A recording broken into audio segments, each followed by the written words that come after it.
नमस्कार मित्रांनो, artificial intelligence शिकूया मराठीमध्ये या कोर्समध्ये आपल्या सगळ्यांचं स्वागत. आजच्या लेक्चरमध्ये आपण शिकणार आहोत क्लिपड्रॉप नावाचं आर्टिफिशियल इंटेलिजन्स टूल. या टूलचा वापर ग्राफिक डिझायनर, व्हिडिओ एडिटर तसेच दैनंदिन वापरासाठी अगदी कुणीही करू शकतं. या टूलचा वापर करण्यासाठी तुम्हाला ब्राउझरमध्ये क्लिपड्रॉप सर्च करायचं आहे. क्लिपड्रॉप सर्च केल्यानंतर जी पहिली वेबसाईट येईल त्या वेबसाईटचे नाव आहे clipdrop.co. याच्यावरती तुम्हाला क्लिक करायचं आहे. क्लिक केल्यानंतर ही वेबसाईट तुमच्या समोर ओपन होईल.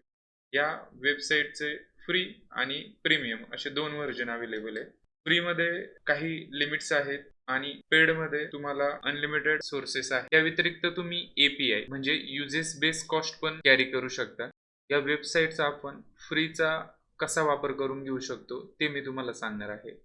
वेबसाईट ओपन केल्यानंतर तुम्हाला कुठलंही रजिस्ट्रेशन वगैरे करायचं कंपल्शन नाहीये. इथे टूल्स बटनावरती क्लिक करून सगळे टूल्स तुम्हाला दिसतील. त्यापैकी आपण एक टूल घेऊया, क्लीनअप. तो पहिला टूल आहे. क्लीनअप वरती क्लिक केलं, इथं तुम्हाला तुमची फाईल अपलोड करायची आहे. इथे तुम्हाला आउटपुट दिसतंय. समजा ही एक इमेज आहे. या इमेजवरती जो बलून आहे तो बलून क्लीनअप मध्ये पूर्णपणे क्लीन होतोय. अशा पद्धतीने तुम्ही याचा यूज करू शकता. आपण प्रॅक्टिकल यूज करण्यासाठी एक फाईल मी अपलोड करतोय. आता फाईल अपलोड केल्यानंतर तुम्हाला इथून ब्रशची साईज वगैरे सेट करता येईल. इथे हाय क्वालिटी जर करायला गेलं तर प्रो व्हर्जन मागते. इथे हाय क्वालिटी करायची गरज नाही फ्री ऑफ कॉस्ट वापरत असताना. आता मला ज्या गोष्टी नाही पाहिजे मी त्याच्यावरती क्लिक करतोय आणि त्याला पेंट करतोय. अशा पद्धतीने पेंट केल्यानंतर तुम्हाला क्लीन बटनावरती क्लिक करायचे. क्लीन केलं, पूर्ण एका क्लिकमध्ये तुमचा मीडिया पूर्णपणे क्लीन झाला. त्यानंतर दुसरा टूल आपण शिकतोय इमेज अपस्केलर. बऱ्याचदा तुम्ही इंटरनेटवरनं इमेजेस डाउनलोड करता, त्या इमेजेसची क्वालिटी नसते, तर त्या इमेजेसची क्वालिटी वाढवण्यासाठी तुम्ही या टूलचा वापर करू शकता. फॉर एक्झाम्पल हा लोगो मी घेतोय. या लोगोची क्वालिटी कमी आहे. ती क्वालिटी वाढवण्यासाठी मी अपस्केल करतोय. जे तुमच्या इमेजचं रिझोल्युशन आहे त्याचे डबल रिझोल्युशन तुम्हाला मिळेल. इथं अपस्केल केल्यानंतर तुमच्या लोगो किंवा इमेजचं अपस्केलिंग इथे 1 क्लिकमध्ये होऊन जाईल. हे बघा, क्वालिटीमध्ये फरक पडतोय, रिझोल्युशन वाढतंय.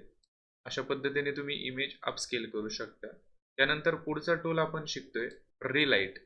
रिलाइटमध्ये तुम्ही काय करू शकता, बऱ्याचदा तुम्ही स्टुडिओ फोटोग्राफी करता त्यावेळेस वेगवेगळ्या लाईट्स वापरलेल्या असतात. मात्र आपण एका साध्या फोटोलाही स्टुडिओची लाईट देऊ शकतो. तर ते कशा पद्धतीने द्यायचे ते आपण बघूया. इथे एक इमेज आपण घेऊया. फार जास्त क्वालिटीची इमेज जर असेल तर ते डाऊन स्केल करतं. डाऊन स्केल अँड कंटिन्यू करायचे. इथे प्रोसेसिंग होते. प्रोसेसिंग झाल्यानंतर तुमच्या समोर इमेज येईल आणि तिचे वेगवेगळे व्हर्जन्स येतील. या व्हर्जन्समध्ये कुठलीही लाईट तुम्ही कस्टमाइज करू शकता. हे बघा, आता ही लाईट आपण चेहऱ्यावरती घेतली व इथे खाली घेतली, तर अशा पद्धतीने तुम्ही त्याचा ॲम्बियन्स कस्टमाइज करू शकता. त्यानंतर इथून आणखी प्रीसेट वापरू शकता. लाईट कस्टमाइज करू शकता, पॉवर कमी जास्त करू शकता. अशा पद्धतीने तुम्ही फोटोज आणखी जास्त एलिगंट करू शकता. त्यानंतर पुढचा टूल आपण शिकतोय बॅकग्राऊंड रिमूव्हर. च्या इमेजेसचे बॅकग्राऊंड अगदी 1 क्लिकमध्ये रिमूव्ह होईल. हा फोटो आता मी घेतोय. अगदी फोटोशॉपमध्ये करायचं जर ठरलं तर प्रचंड कॉम्प्लिकेशन्स किंवा वेळखाऊ पद्धत आहे ही. मात्र येथे तुम्ही 1 क्लिकमध्ये बॅकग्राऊंड रिमूव्ह करू शकता. तुम्ही बघितलं तर एकदम व्यवस्थितपणे त्याने बॅकग्राऊंड रिमूव्ह केलं. इथून डाउनलोड करून मला पाहिजे तेव्हा ती फाईल तुम्ही वापरू शकता. आता जर बघितलं तुम्ही, अजून मी तुम्हाला काही फंडे सांगतो. या इमेजचं रिझोल्युशन कमी झालं. हिचं रिझोल्युशन जर वाढवायचं असेल तर हीच इमेज एडिटमध्ये जायचं, अपस्केल करायचं, थोडा वेळ वेट करायचा आणि समोर तुम्हाला तुमची इमेज अपस्केलला येईल. अशा पद्धतीने तुमची इमेज अपस्केल होईल.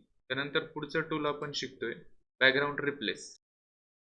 आता पूर्वी फ्री होतं हे टूल्स यांनी आता पेड केले, तर हे फक्त पेड व्हर्जनमध्ये तुम्ही वापरू शकता. यातले अजून 2 ते 3 फ्रीचे जे व्हर्जन्स आहे ते मी तुम्हाला शिकवतो. पुढचा टूल आहे रिइमेजिन एक्सेल. छान टूल आहे. जो काही तुमचा एक फोटो आहे, तो फोटो अजून वेगवेगळ्या पद्धतीने तुम्हाला मिळतो. हा फोटो मी अपलोड करतोय. या फोटोचे अजून 2-3 व्हर्जन्स येतील. आर्टिफिशियल इंटेलिजन्स अजून लर्निंग फेजमध्ये आहे. बऱ्यापैकी सिमिलर रिझल्ट येतात, कधी रिझल्ट चुकतात. मात्र पुढच्या काही दिवसात यात प्रचंड अशी प्रगती होणार आहे. याचा आपल्याला नक्कीच फायदा होईल. तुम्ही बघितलं तर स्क्रीनवरती तुम्हाला एक त्याचं रिक्रिएशन दिसतंय. आणखी एक रिक्रिएशन आलंय. हे रिक्रिएशन आपण परत एकदा क्रिएट करू शकतो. तर अशा पद्धतीने तुम्ही वेगवेगळे एकाच फोटोपासून वेगवेगळे फोटो क्रिएट करू शकता. याचा यूज कशा पद्धतीने तुम्ही करू शकता? तुम्ही ब्लॉगर आहात, तर त्या ब्लॉगवरती तुम्हाला कुठलीही कॉपीराईट नसलेली इमेज अपलोड करायची आहे. तर एखादी सिमिलर इमेज घेऊन तुम्ही ती इमेज अपलोड केली, त्याची सिमिलर रिक्रिएशन केलं, तर इथून डाउनलोड करून तुम्ही वापरू शकता. त्यानंतर आपण शिकतोय रिइमेजिन एक्सेल. इथे अजून वेगवेगळ्या पद्धतीने तुम्हाला तुमची इमेजेस रिइमेजिन करून मिळते. हा एक फोटो मी घेतोय इथे. तर तुम्ही बघितलं तर आता त्याचे वेगवेगळे व्हर्जन्स आपल्याला बघायला मिळतील. हे बघा, हा ओरिजिनल फोटो आहे आणि हा त्याचं वेगळं व्हर्जन आहे. हे अजून वेगळं व्हर्जन. अशा पद्धतीने अगदी 0 सेकंदात मला सगळ्या गोष्टी रिक्रिएट करून मिळतायत. त्यानंतर पुढचा टूल आहे स्काय रिप्लेसर. जे एखादी इमेज असेल तर तिचं स्काय रिप्लेस करून, फॉर एक्झाम्पल ह्या इमेजला आपण करूया आणि इथून पाहिजे तो फोटो तुम्ही अपलोड करू शकता. आता काय करायचंय, फोटो अपलोड केल्यानंतर तुम्हाला इथून स्काय सिलेक्ट करायचंय. मी हे स्काय सिलेक्ट करतो आणि जनरेट करतो. अगदी सहजपणे ते रिप्लेस होतं. स्काय सिलेक्ट करताना फोटोचा जो कलर मोड आहे त्याला मॅच होईल अशा पद्धतीने स्काय सिलेक्ट करावं, जेणेकरून ते रिअलिस्टिक दिसेल. त्यानंतर आपण शिकतोय स्वॅपवरती क्लिक केल्यानंतर इथं गेट स्टार्टेड वरती क्लिक करायचं. इथं ज्या पद्धतीचे आपल्याला फोटोज पाहिजे त्या पद्धतीचा फोटो आपण इथून सिलेक्ट करायचा. मी हा फोटो सिलेक्ट करतोय आणि हा फोटो इथे ड्रॅग अँड ड्रॉप करतोय. तुम्ही बघितलं तर एवढी अॅक्युरेसी नाहीये. अॅक्युरेसी जर आणायची असेल तर तुम्हाला त्याच सेम डायरेक्शन मधला फोटो पाहिजे. आपण आणखी एक फोटो ट्राय करूया. थोडासा मॅच झालाय. आपल्याला अजून एक व्हेरिएशन चेक करायचे. आता अजून थोडा मॅच झाला. तरी आपण परत एकदा ट्रायल घेऊया. बॅकला गेलो आपण. पेंट वरती क्लिक केलं. पेंट वरती क्लिक करून आपण शो मोर वरती क्लिक करून आपण हा फोटो सिलेक्ट केला. आता आपण हे बघा, दोन्ही फोटो समोर चेहरा आहे, त्यामुळे कदाचित हे जास्तीत जास्त मॅच होईल. तर तुम्ही जर बघाल तर अॅक्युरसी वाढत चालली आहे. तर अशा पद्धतीने तुम्ही वेगवेगळे फेस स्वॅप ट्राय करू शकता.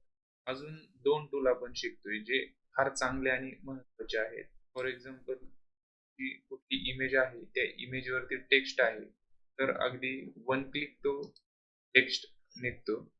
फॉर एक्झाम्पल ही इमेज आपण घेऊ. रिमूव्ह टेक्स्ट वरती क्लिक करायचे, डाऊन स्केल अँड कंटिन्यू करायचे. ऑटोमॅटिक तो जो टेक्स्ट असेल तो टेक्स्ट काढेल. मी बघितलं पूर्णपणे रिअलिस्टिक पद्धतीने तो टेक्स्ट रिमूव्ह केला. अशा पद्धतीने तुम्ही वन क्लिक टेक्स्ट रिमूव्ह साठी हा टूल वापरू शकता. त्यानंतरचा टूल आहे अनक्रॉप. फार छान टूल आहे. ती जी इमेज आहे त्या इमेजला अजून ऍडिशनल करण्यासाठी ह्या अनक्रॉप टूलचा यूज होतो. कशा पद्धतीने करायचा ते मी तुम्हाला आता दाखवतो. एक फोटो आपण अपलोड करतो. त्या फोटोचं ओरिएंटेशन ते मागेल. लँडस्केप करू शकता, पोर्ट्रेट करू शकता, स्क्वेअर करू शकता. मी स्क्वेअर करतोय. स्क्वेअर करून इमेज मी थोडीशी ह्या बाजूला, डाव्या बाजूला मला ती वाढवायची आहे. तर नेक्स्ट करतोय. नेक्स्ट केल्यानंतर जो तुमच्या इमेजमध्ये सब्जेक्ट आणि ऑब्जेक्ट असेल, स्क्वेअर करतोय. स्क्वेअर केल्यानंतर जो स्क्वेअर केल्यानंतर नेक्स्ट करतोय. तर इथे वेटिंग पिरियड दाखवतोय. हा वेटिंग पिरियड दाखवल्यानंतर इथे ऑटोमॅटिक तुमचा आउटपुट तुम्हाला मिळेल. जी तुमची इमेज आहे त्याच्या आजूबाजूने ज्या पद्धतीने तुमचा स्पेस भरून काढायचा आहे त्या पद्धतीने तुमचा स्पेस भरून निघेल. त्याचं आउटपुट कसं आहे ते एकदा आपण चेक करूया. फॉर एक्झाम्पल जे टेक्स्चर आहे तर हे पूर्ण या बाजूने फिल होईल. हा लँडस्केप आहे हाही ऑटोमॅटिक खालून पूर्णपणे फिल होईल. हा जो पोर्ट्रेट आहे हाही पूर्ण बॅकग्राऊंडने फिल होईल. अशा पद्धतीने तुम्ही हे टूल्स वापरू शकता. तर याचे जे काही फ्रीचे ऑप्शन्स आहेत ते वापरून तुम्ही तुमचं ग्राफिक डिझाईन, व्हिडिओ एडिटिंग आणि डेली रुटीन मध्ये ज्या काही महत्त्वाच्या गोष्टी आहेत त्याही फार इझिली आणि कमी वेळात करू शकता. धन्यवाद.